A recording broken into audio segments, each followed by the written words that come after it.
This video is brought to you by the Raven Space Patreon page. Without your help, we cannot do any of the cool things we do, so Patreon allows you to support us and support independent media. And when you support us, we support you by giving you early access to videos, special giveaways, and even Ravens tickets. So check out the Raven Space Patreon and support today. Welcome to the Raven Space on YouTube. My name is Jason, and this is Raven Space Daily, where we talk about Baltimore Ravens news every single weekday. Thank you guys so much for joining me today. We have 3 great news stories for you guys.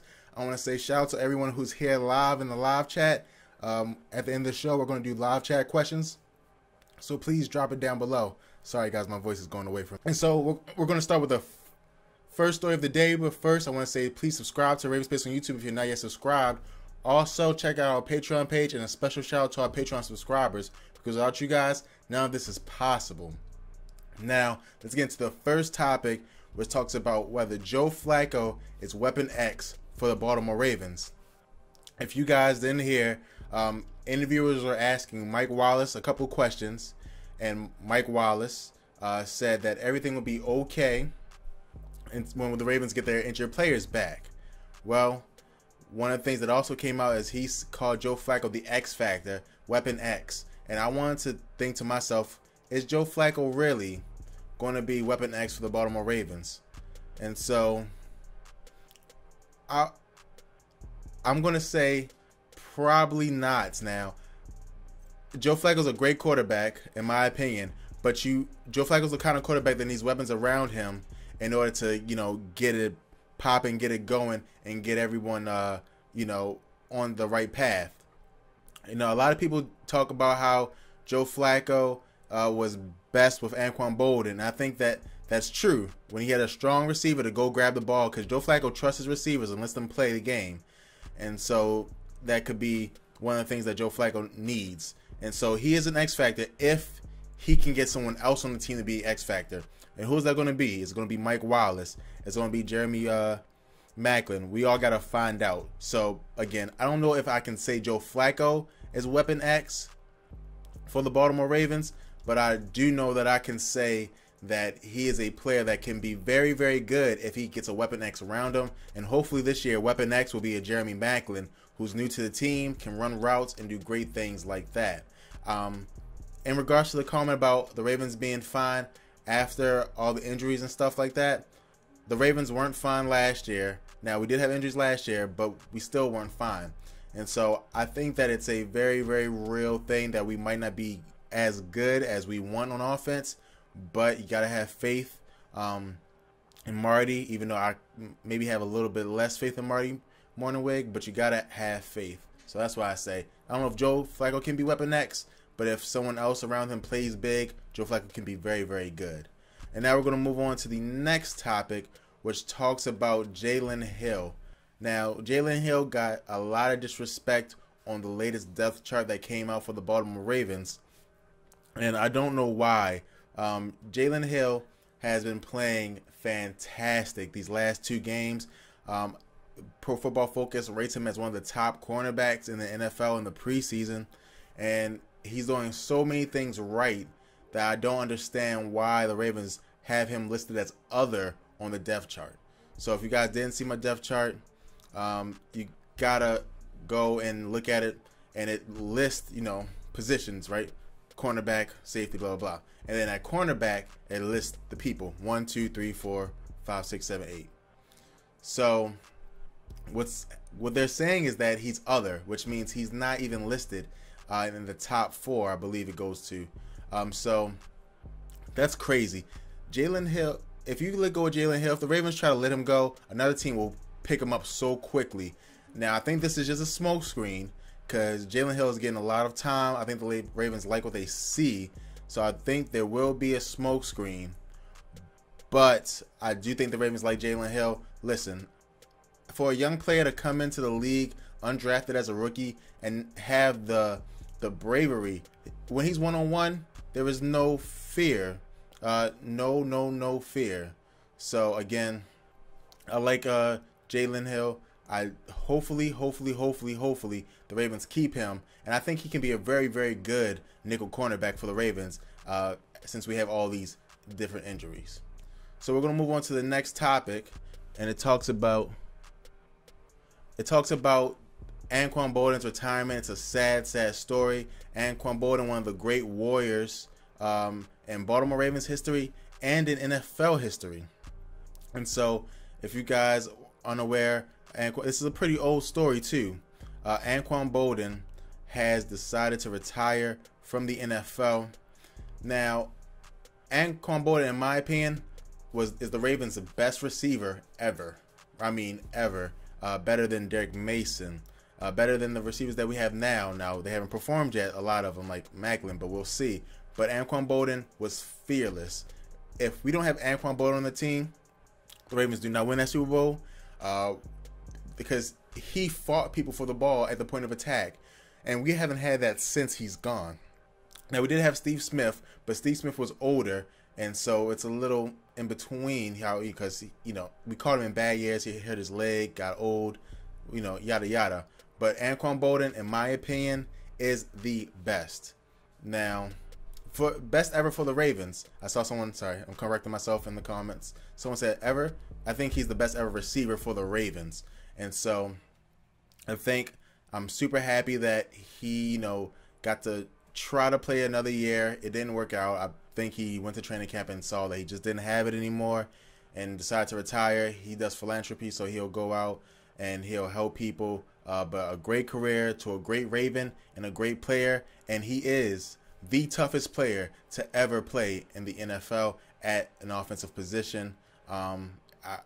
Again, much respect to Anqaun.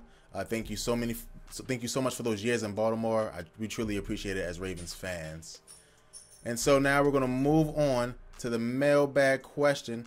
And these questions come from you guys, the Raven Space community. Please send questions to mailbag@therravenspace.com. Again, mailbag@therravenspace.com where we can answer your questions.